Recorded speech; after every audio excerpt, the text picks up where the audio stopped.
two very different students. Nikki's perfect, lovely little girl, like knows what she's doing, and she actually can speak English very well. But Ryan, on the other hand, is hearing impaired. He speaks very little English and he has big behaviour problems.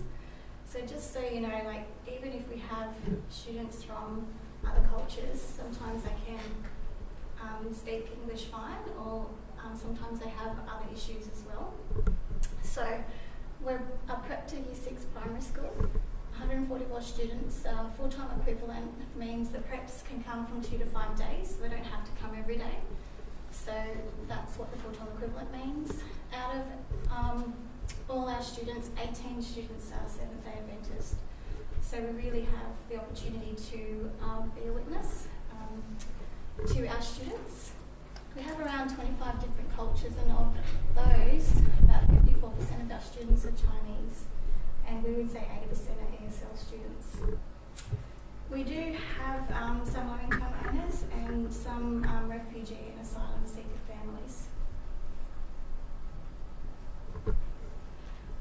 During the year, we have our iFeast night, so it's a multicultural night where the students can dress up in their cultural outfits and they can do an item, or the classes do an item. So that's one thing that we do in our school that celebrates all the cultures. So up the top you can see a little girl who does have blonde hair, but she's got German background. She speaks English quite well though. But we had this little Indian girl speaking her language, which was really nice. And a Tongan family on the end there. They've been at our school since the girl was in prep class. So it was, she ended up getting upset during that performance because it's her last time that she'll be at our multicultural night, because she's in Year 6. So yeah, just wanted to share with you that's sort of one thing that we do to celebrate the cultures. We get all the families to bring in their food, and we do say like no pork or food like that, but this year we got pork dumplings and we got chicken feet and all this different food that we don't know what it was, but yeah, it's interesting with all the cultures that you may encounter if you go to a school like this. Just talking a little bit about the school context. The school that you go to, you may have some ESL students or you might have a lot. This year we're looking at implementing the ESL scales, or next year, sorry. It's just something that will support the teachers and the English language. We haven't looked at doing it yet because we haven't really had that many students that are ESL. So just because we have such a high percentage now, that we're actually going to move towards using that, which will go with the Board of Studies curriculum anyway. So just some of the things, ESL students need to be taught the same way as any other student. You just need to check that they understand and possibly break it down for them. And yeah, you have to realise that they're not automatically learning support. Sometimes teachers look at them and say, okay, send them out to learning support. I don't know what to do with them. But really you just need to include them in whatever you're teaching, but possibly just have to break it down and reteach it to them. But you still may have a child with a learning difficulty, but just because they don't speak English as their first language doesn't automatically mean that they're learning support. Just to point that out, because we have had that in the past. And it is a challenge to have a student that speaks no English, and especially if you're teaching prep or kindy and that's their first time at school. That's quite challenging.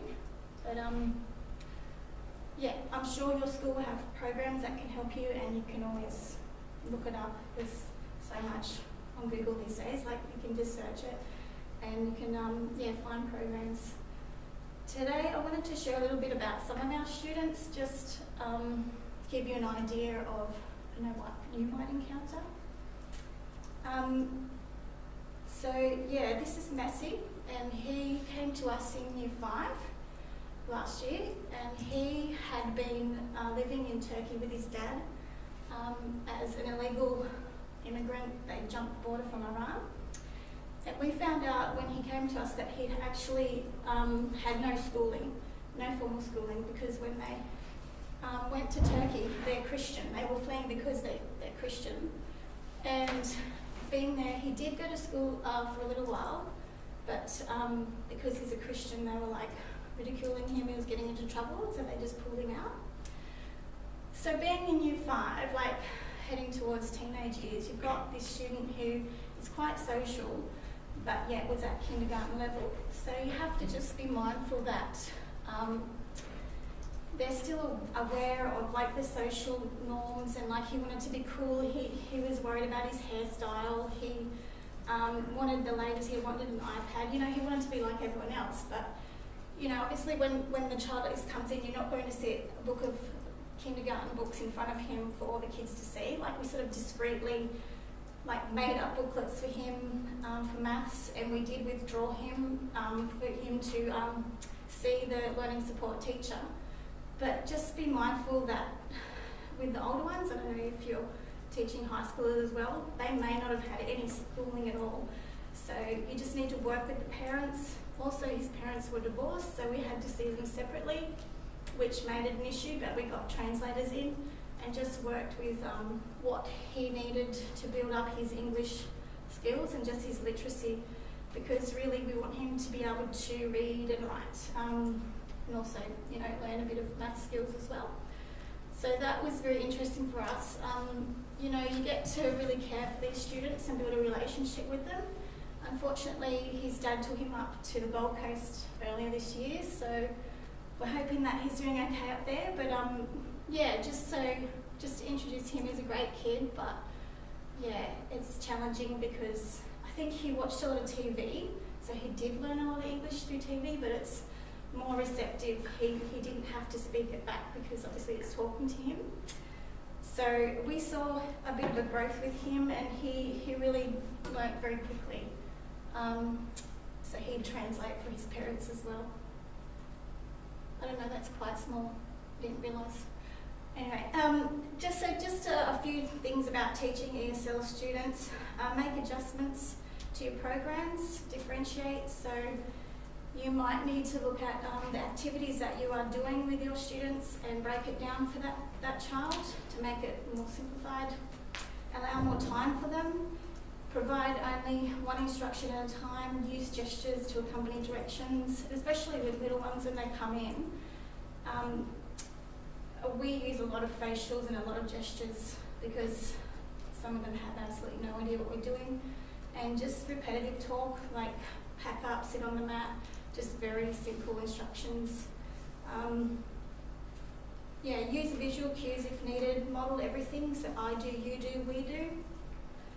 Try rephrasing what you have said in shorter sentences if the child does not understand. Use quality literature. Find out what interests them, so learning is fun and engaging. Define routines and be consistent. And when asking questions, just wait and see before you answer. Sometimes as teachers we like to just jump in and give them the answer. You just got to be a little bit more patient, give them that time. Honour the dignity of all the learners, and vocab-rich learning environment is really important.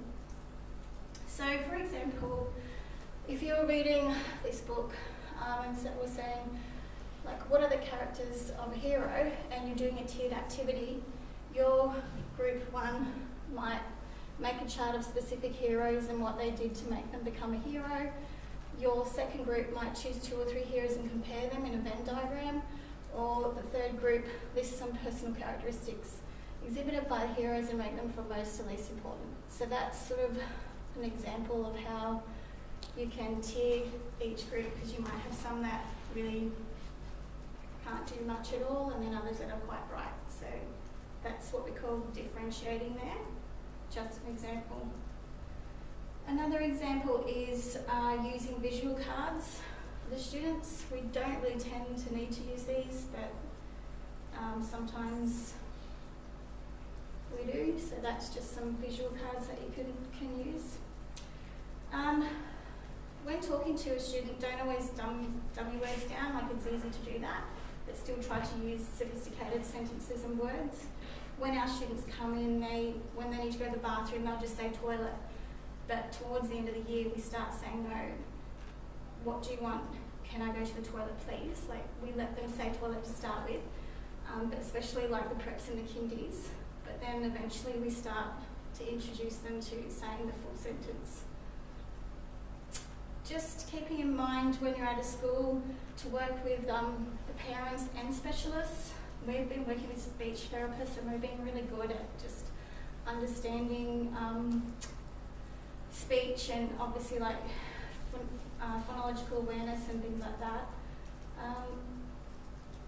A challenge again is the culture, because they don't always see this as being important. So you really have to sometimes push and get a translator in to translate the importance that the child may need to see a specialist.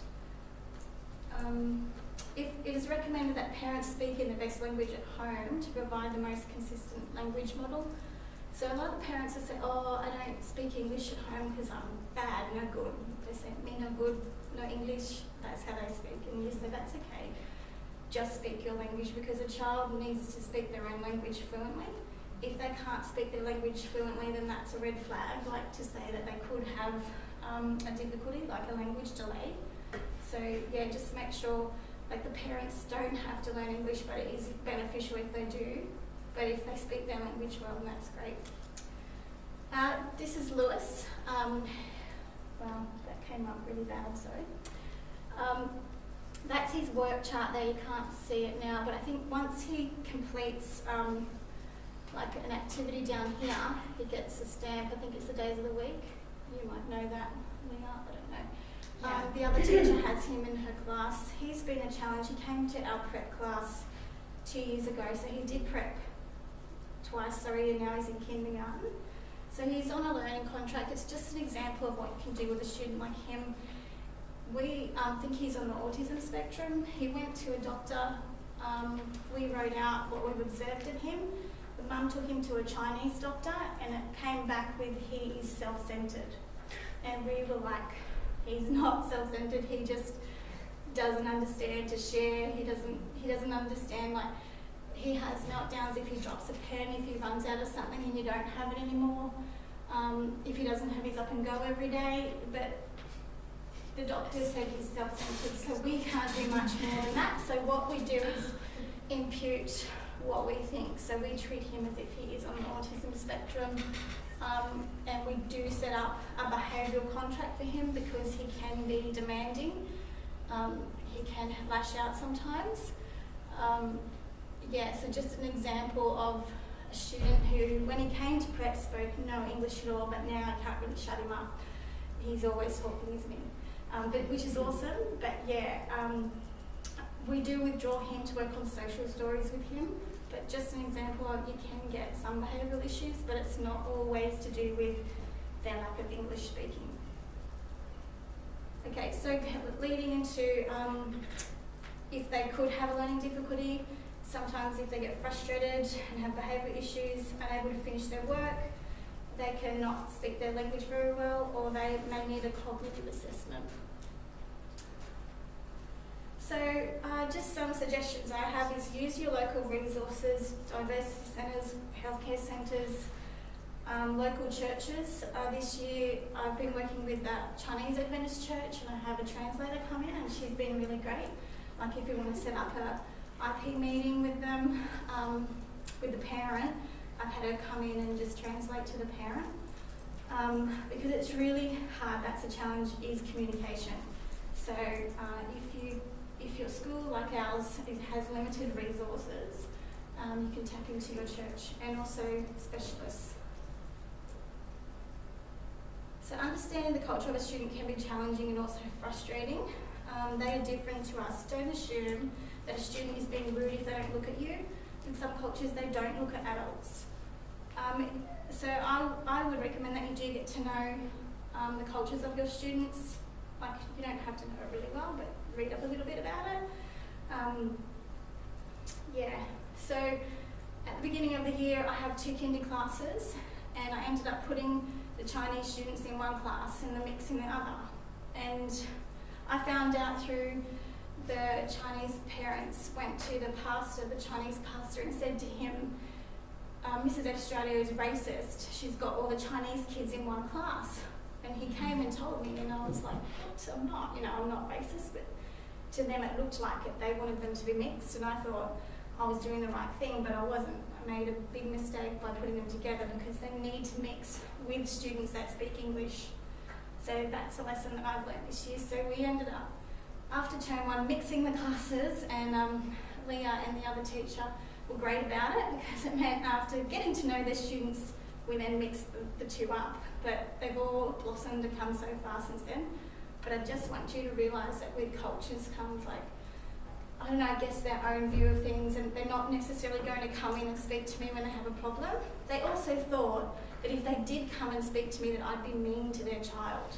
That's what they told the pastor. So I was not offended, but I thought it's ridiculous because we don't think that. If we have a problem, we're going to go and talk to the principal about it. But just understanding the culture and where they're from, it's made a big difference for us this year, especially with the Chinese cultures. So some challenges, obviously communication manners. Some of these students have no manners like we like pushing past each other. Like I know Leah probably spends a lot of time on reminding them to have their manners and wait their turn and things like that. Also, in prep, especially when you've got 4-year-olds come in, they're very reluctant to speak, and for the whole year. Last year we had a few girls who didn't speak at all. It's because they don't want to get it wrong, so you just have to keep that in mind, that it's not because they're being rude or maybe they don't know it, and usually they're very bright, they're just so shy and they're just so worried about getting it wrong that they won't speak at all. So my advice is to really build up a relationship with them so they can trust you, and don't force yourself on them, don't demand, speak to me now, or else you're not going to do that anyway. But just be nurturing and patient, and you'll see that they do change. And now some of them are in Leah's class and doing so well. I hear them chat to her, and they've just come so far. So behaviour and parenting. The issues that we can have is these students come into school with absolutely no discipline at home, so that's a challenge in itself. And just communicating with the parents, that's obviously a challenge, because you have your rules in your classroom and your expectations, and they still need to meet those, so you need to make sure that your parents understand that. And it can be really frustrating because you can't really speak normally to them, especially the parents. And but it's good to have translators in that can help you translate with that. And just a few positives though. You do see a big growth in students, especially the prep and kindy students. It's rewarding to see them learn new concepts, even if it takes many attempts. And you have this unique opportunity to form relationships with the students, and also see them singing worship songs and praying to God. It gives you goosebumps. Sometimes I do get a little bit emotional because you just see them singing the songs, and they won't normally speak, but they'll sing worship songs and pray. So even though we have a lot of different religions in our school, we still see the students praying and taking part of chapel time, and we see the transformation in them. So be reflective on your teaching and think about your students and their learning needs, just like anyone else. One of the things, students can become more anxious, so maybe try some mindfulness techniques, give them time to chill out. Their little brain's taking so much at one time, so give them some brain breaks as well. The other thing is let them, this is more for little ones, let them have some play time, just breathing time. It would be very demanding on them to learn a new language plus a new culture and take all that in, and then have to perform, have to say something or do something in response. So, unless someone like you cares a whole awful lot, nothing is going to get better. It's not. So Leah, if you want to go over, that's my little bit. Quickly check the time because I'm not sure if I'm Okay, good. About 20 minutes. All right, so I'm Leah, kind of introduced. I teach kindergarten. So I have another little quote. It says, tell me and I forget, teach me and I may remember, involve me and I learn. And I guess like that's something that's really worked for me. Like it's easy enough to get up the front and just speak to the kids. But if you have like little activities for them, involve them, like I've noticed like they really get it. So just making sure that every day they have opportunities to use their hands to practically involve that language. And involving, tell them, teach them, and involve them, and that's the key three. Here's just a quick little statistics. If you have a look, if you have a look at Southwest Sydney, this last column that's speaking about English second language students, we're at the 65% place, whereas if you compare it to Newcastle and the Hunter, that's only 6% of English second language students. So as you can see, like we're in quite a high area, so you do definitely come into contact with that in Sydney. This is my class last year. So last year I worked at Hills Adventist College, and you can see it's quite Caucasian. It's huge difference in the demographic. Like for example, where is he? This little boy, his name's Julian. He read the whole Harry Potter series in kindergarten. Like that's how like advanced these kids were. They were coming from very English rich background. So that was last year, and then I had like a bit of a cultural shock when I moved to Auburn this year. That's my class, and you can see like it's quite a multicultural class. About maybe 80 to 90% of these kids weren't speaking English at home. So they were coming in at the start of the year, I'd walk into the classroom and it was pretty much the whole room was speaking in Mandarin. And I'd be saying, sit down, listen. And they just like, they wouldn't really understand that. So I had to really use hand gestures and use different strategies. So at the start of the year, like I said, there wasn't much English. Now it's pretty much all English. So that's been so rewarding to see them coming from, not being able to understand to understand. So this is a little activity. Ju personen ved siden av deg et Henrik. Anyone know what I'm saying? This is Norwegian. I've got a Norwegian friend that was helping me. I probably didn't pronounce that right, and she said that was actually not how you say it, but Google Translate told me. All right, okay, so this is what it's like if you are a student that doesn't understand English and someone's just speaking at you like, oh, what? So what I'm going to suggest is you add a visual cue. You might do this. So, Ju personen ved siden av deg et Henrik. Anyone know? Yes, you got it. Give the person next to you a handshake. We can't just walk in and expect they'll know. Like, you've got to add some things. You might use a gesture. You might add like a picture. Understanding and not just assuming that they'll know the language. So that meant give the person next to you a handshake. There's a few challenges I've come across. In regards to parents, a lot of them didn't understand anything I was saying. So I'd send home the newsletter on a Monday and it would say, please send your child in sports uniform on Wednesday. Wednesday comes, they're all in not in sports uniform. And I just assumed, they'll be able to read the newsletter, but no, they can't. So what we do now is we translate our newsletters into Chinese as well. So we've got a Chinese and an English newsletter. Also what I do is I communicate with one of the parents that's bilingual, and they can then translate it to the parents that don't necessarily understand. We had our parent-teacher interviews, and it was really hard because I'd be speaking to these parents and they had no idea what I was saying. So we've actually employed a translator to come to parent-teacher interviews. I'll say it in English, they'll translate it, and then we'll go back and forth. And it's really hard because sometimes the parents really want to communicate with you, and they really struggle. So quite often they'll bring their phones and they'll be translating as we have a conversation. Student communication, Danielle touched on that. They just teaching kindergarten, so they're 5, it was their first interaction with English. So just having patience and just taking the time and noticing it, that these children, they'll get frustrated and they might act out behaviourally, but that's just because they don't understand. So just having patience with them, continuing to teach them, and like trying a variety of strategies. Sometimes something works, sometimes it doesn't. Cultural differences, Danielle also touched on that, like understanding that in their culture they might be doing something right, but in our culture it might be conceived as rude. So for example, there's some boys in the playground and I might get them in trouble and they won't look me in the eye, they'll just be like looking away like this.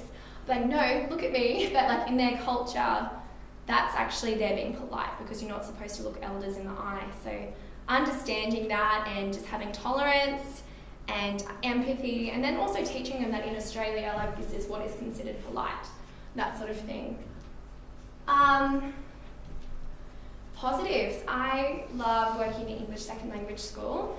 This is the 5th school I've worked at in 3 years, graduating, and I really love it. Like I get so much satisfaction from seeing the massive growth of kids that have come from not understanding me to now reading, writing, dialoguing with me in English.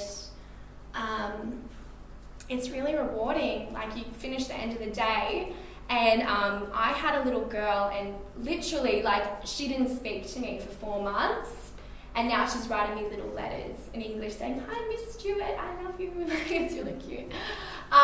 We had our multicultural night and I've worked at Toronto and in Castle Hill, and it's like they don't really have many cultures apart from like Australian, but it's so cool. Like they come in all their dresses, they bring their different food. It's an opportunity to meet people of different faiths, different backgrounds, and it's such a rich environment to be a part of.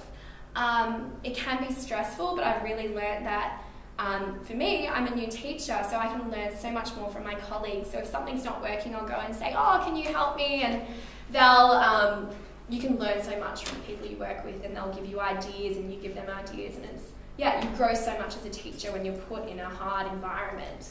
And I feel like I've grown so much in this year because it was difficult. From that difficulty, like you grow. A lot of my kids, so we do Encounter, which is the Adventist curriculum. We started the year and I started speaking about Jesus, and half of them didn't know who Jesus was. They hadn't heard of that person. So it's been really wonderful introducing them to God, and because they've never had an opportunity to hear these Bible stories, they're literally hearing it for the first time and they're so excited to hear about like Adam and Eve or Noah or Jonah. Like they're in shock when you tell them about it. Like they're just like, wow, that's amazing. So some practical ideas like I think that you could use in your classroom if you encounter this. Visual aids, everything's visual, everything's tactile. Get them moving, get them talking, let them see. On Mondays we do a recount. I won't just say, "Okay, what did you do on the weekend? Okay, go write it." I'll tell them, "This is what I did on the weekend." I'll put up pictures and then we'll write it out together. And then I'll say, "Okay, what did you do?" We put up pictures of, I don't know, Bobby might have went to the beach. And then I'll write out the words for them, we'll create it together, and then I'll send them to their desks. Interactive whiteboards are great for that. Hopefully you all have one when you get into a classroom. We have little A4 size whiteboards that each child has in our class. And for a lot of lessons, they won't be using paper, they'll be using a whiteboard. And that gives me an automatic knowledge whether they understand the content or not. So let's just say we're doing spelling, I'll get them on their little whiteboards on the floor, I'll say write chat. They'll write and then I'll say chin it, which means put it under their chin. I can look out at the kids and instantly I know who understands and who doesn't, as opposed to paper, like marking it later, they won't know. A lot of them won't hear what I'm saying, so like a ch might become a g, like they've misheard how I pronounce words. So just like that's a really great automatic knowledge if they understand or not. They say in an ESL classroom, they should be talking all the time. Like, I don't mind if they're speaking in class because at least they're using their English So it's okay as long as it's in English. Quite often, like, if they think I'm not listening, they'll like switch back to their native tongue, but I'll just have to remind them. Role play, like for example, this Thursday I'm taking my kids to this excursion. It's called Wannabes. And they get put into different scenarios, like they might be in a hospital, like a make-believe hospital, or in a fire brigade, and they dress up as those characters and have to use the language of it. So they'll be dressed up as doctors and nurses, and they'll have to be speaking to each other as if they were in that place. So that'll be really fun. That's on Thursday. Just giving them opportunities to use English and understand that. Scenario cards, telling them what to do, role play, hands-on, like I've said, and barrier games. Whoever played Guess Who when they were younger? This game. Anyone play that? Yep. So that's like such a like fun little activity. Like the other person can't see what's behind the barrier, and they have to use describing adjectives, like to say, Megan has blonde hair. She has, it's a fun way that really gets them using their vocabulary. Speech pathologists use it as well, the kids that aren't particularly vocal.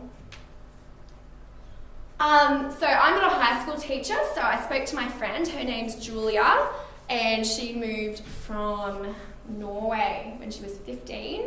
She came to Australia, and she spoke no English, and I spoke to her and I said, so how was it like coming from a non-English speaking country to Australia? And she said it was the worst year of her life. The first year coming to Australia, because she said she was so lonely. When you're 15, like you just want to have friends, you want to have relationships with people, but she's like, no one would speak to me. It was really hard. So she went straight into mainstream schooling in year 10, and what she did say helped was hands-on. One lesson, they said, okay, you're going to bake a cake. So she measured it all out, baked her cake, and then they said, okay, like use your words. How did you do that? So she had to speak about how she made the cake. Finally, she wrote it down.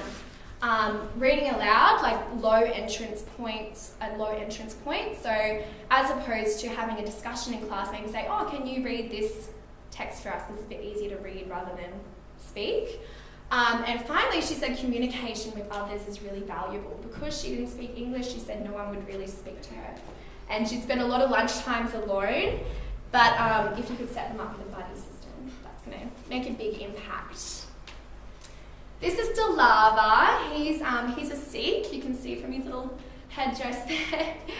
And he's in kindergarten. And the other day, I was just like interested in chatting to him. I said, Delava, so like tell me about like it's called a batka, like his little headdress. I said, tell me about it. And he goes, well, my family wear that because that's what they believe. But I always tell my mum and dad that I believe in Jesus.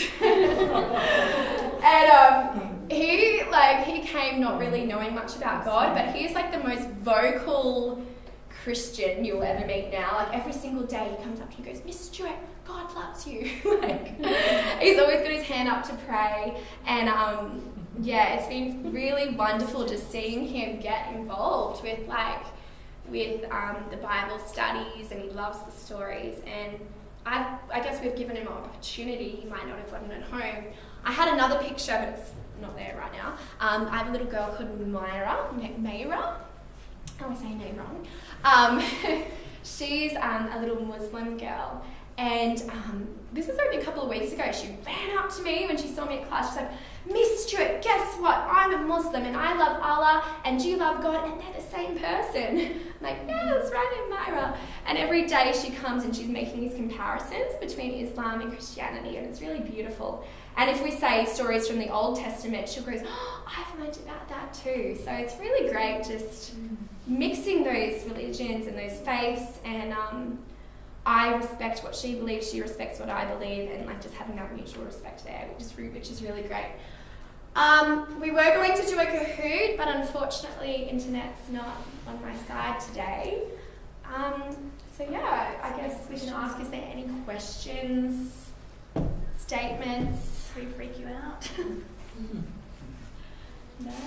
So hopefully if you come into contact with it, I'm sure you'll be great and I felt like I wasn't prepared at the start of the year. I'm like, oh, this is scary, but you get there. I just wanted to know if you used their language to talk to them, like find words that are simple that are instructional, that you could just use the terms, because we've got all the technology, on our phones even to translate something for ourselves. Sometimes I do that. Sometimes to like freak out the kids, I'll like Google Translate a thing and then I'll say it in Mandarin. Like, but it's hard because like I don't have the pronunciation right. They're like, oh, Chinese. Not necessarily. Like I ask the parents how to say hello. Even that I forget straight away. I'm like, what? How? And then I even don't like to say speak in their language because you think you're getting it wrong, and it is hard. So I totally get why we get students that don't want to speak English. Because I've asked parents to teach me a couple of sentences, but I don't like to say it because you think you sound silly, which we do because we can't roll out R's, or we don't.